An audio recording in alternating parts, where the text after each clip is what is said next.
The assumption that the value of an object reflects its quality, utility, or market price is a common one. Most people prefer to believe in the idea of the rational agent navigating a logical economy. However, a silent and heavy weight often presses onto the scale of every financial decision. This is not the weight of gold or the weight of logic. It is the weight of effort. Consider the completion of a complex project, perhaps a crooked bookshelf or a garden shed that leans slightly to one side. The creator often looks at the result with a sense of profound and unshakable genius. Objectively, a professional could have performed the task with greater speed and precision. Yet, to the individual who built it, that shed often feels more valuable than a factory-made luxury item. This is not merely a matter of pride. It is the effort heuristic in action. It is a fundamental cognitive bias that tricks the mind into believing that because a task was difficult to complete, the output must be inherently more valuable. An examination of the invisible architecture of this bias reveals why higher value is assigned to things that have required sweat and tears, even when logic suggests otherwise. Challenging these perceptions helps in understanding why a self-built project feels more significant than a luxury purchase. More importantly, it reveals how this specific psychological glitch traps individuals in failing businesses, poor investments, and emotional dead ends. To understand the effort heuristic, one must first understand the nature of heuristics in general. In psychology, a heuristic is a mental shortcut. The human brain is constantly bombarded with more information than it can effectively process. To conserve energy and ensure survival, the brain creates rules of thumb to assist in making quick decisions. Usually, these shortcuts are beneficial. For instance, if a large shadow moves quickly toward a person, the brain does not stop to calculate velocity or species. It simply triggers a jump out of the way. The effort heuristic is one of these shortcuts. It utilizes the amount of effort invested in an object or a task as a proxy for its quality. In a simpler world, this logic holds up. Generally, items that require more work are of higher quality. A hand-carved mahogany table is typically superior to a plastic alternative. However, the heuristic becomes a bias when the focus shifts from the output to the input. The thought process becomes, much work went into this, therefore it must be good. This leads to the phenomenon known as the IKEA effect. The term was coined by researchers who discovered that consumers value products more highly when they have successfully assembled the items themselves. In various experiments, participants who built a plain storage box were willing to pay significantly more for it than those who were simply shown a pre-assembled version of the same box. Interestingly, the effect only persisted if the participants actually finished the task. If the assembly was not completed, the heightened valuation did not materialize. This indicates that the bias is not just about labor, it is about the successful investment of the self into an object. This phenomenon is not limited to flat-pack furniture. It extends to every corner of life where mental or physical input is required. It explains the passion projects that people refuse to abandon despite obvious flaws. It explains the preference for custom or handmade items even when mass-produced alternatives offer better performance or lower costs. The consumer is not just buying a product, they are buying a reflection of their own labor. The danger of the effort heuristic is that it does not remain confined to hobbies or home decor. It migrates into financial lives, where it can cause significant damage. It skews judgment because it creates a valuation gap between the individual and the rest of the world. Consider the case of the entrepreneur. This role is perhaps the most frequent victim of the effort heuristic. Years are spent building a startup. 80-hour weeks are logged, holidays are sacrificed, and life savings are poured into the venture. The market, however, might send clear signals that the product lacks a fit, the technology is becoming obsolete, or the competition has a superior solution.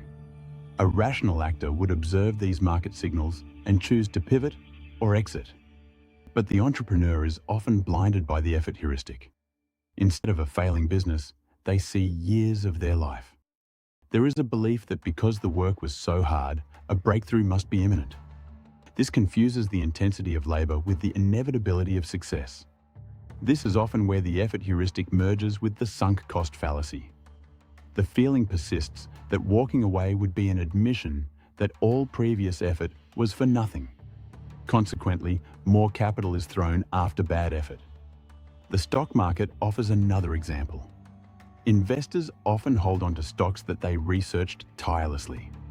If 60 hours were spent reading filings and analyzing balance sheets for a specific company, a psychological attachment to that stock is formed.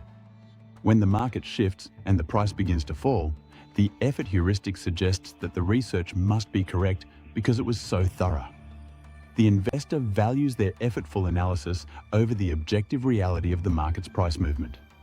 The position is held not because the fundamentals remain, but because the individual cannot bear to devalue the work put into the selection. Real estate is equally susceptible. Overinvestment in home renovations that do not increase property value proportionally is a common mistake. $50,000 might be spent on a custom, hand-tiled sunroom built over many weekends. When the time comes to sell, a high premium is expected because of the labor involved. But the buyer is indifferent to those weekends. They see a sunroom that may not fit their aesthetic. The effort heuristic creates a delusion of value that the market eventually corrects with painful precision. The reason for this wiring is found in human history. For the majority of human existence, the world was one of extreme scarcity. In that environment, effort was almost always directly correlated with survival. A day spent tracking an animal was a necessary investment for calories. Weeks spent fashioning a stone tool resulted in a life-saving asset. Before the era of mass production, there were no easy ways to acquire high-quality goods. Therefore, the brain developed a simple rule: high effort equals high value. This ancient wiring served humanity well for hundreds of thousands of years. It provided motivation. If labor were not valued, individuals might have given up too easily during difficult hunts or foraging trips. The pride felt in work was a psychological reward system that ensured industry and persistence. However, the modern economy is complex and has decoupled effort from value. In the digital age, a programmer can write code in an hour that generates more economic value than a lifetime of manual labor in a field. Mass-produced goods are now more precise and durable than almost anything made by hand. The friction point occurs because the human brain has not caught up to the industrial or digital revolutions. Hunter-gatherer software is being used to navigate a high-tech financial landscape. There is still a deep-seated feeling that if something was difficult to achieve, it must be worth more. This creates cognitive dissonance when the market does not reward hard work. It is essential to recognize that the market does not pay for effort. It pays for solved problems and fulfilled needs. Recognizing this bias allows for the development of strategies to avoid its pitfalls.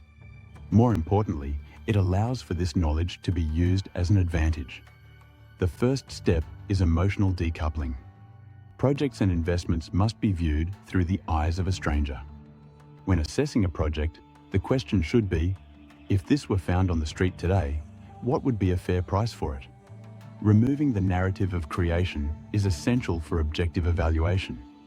In business and investing, outcome-based audits are necessary. Instead of measuring progress by hours worked, progress should be measured by objective milestones. If those milestones are not met, the effort being applied is irrelevant to the success of the venture. This is a harsh reality, but it is the only way to avoid the trap of a failing startup or a declining stock. However, the effort heuristic can be used strategically to build consistency. This is known as the investment loop. When struggling to maintain a new habit, such as exercise or a side project, making the initial entry slightly difficult can be beneficial. When skin in the game is required, the brain's tendency to overvalue effort makes quitting less likely. Commitment remains high because so much has already been paid in labor. Businesses also utilize this against the consumer. Marketing teams understand that if a customer can be convinced to customize a product, picking colors, features, or engravings, they are much more likely to complete the purchase. Mental effort has already been invested, and the customer begins to value the item more than a generic version. they become a co-creator, and the bias makes it harder to abandon the shopping cart. Being aware of this allows a consumer to identify manipulative tactics. When a brand emphasizes that a product is handcrafted or artisanal, they are often attempting to trigger the effort heuristic to justify a price point that may not reflect a proportional increase in quality. The goal of understanding these psychological patterns is not to stop being human. It is to understand where human nature interferes with rational decision-making. Hard work is meaningful. It provides personal value, builds character, and creates memories. But personal meaning should not be mistaken for market value. The sweat on the brow should not blind the eyes to the numbers on the balance sheet. When an individual finds themselves clinging to a project, a stock, or a business simply because the work has been too hard to let go, it is important to remember that the brain is performing an ancient trick. It is trying to protect the part of the human experience that could not afford to waste a day's work. In the modern world, the most expensive action is to continue spending effort on a mistake simply because much effort has already been spent. Financial clarity comes from recognizing that value is found in the destination, not just the difficulty of the journey. Moving intentionally requires separating sweat from strategy.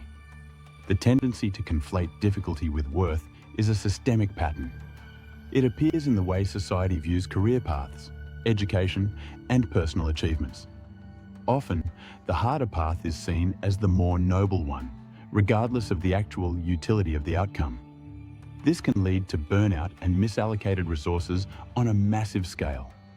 If an individual spends years pursuing a degree in a field that is no longer relevant, the effort heuristic will make it incredibly difficult for them to switch paths.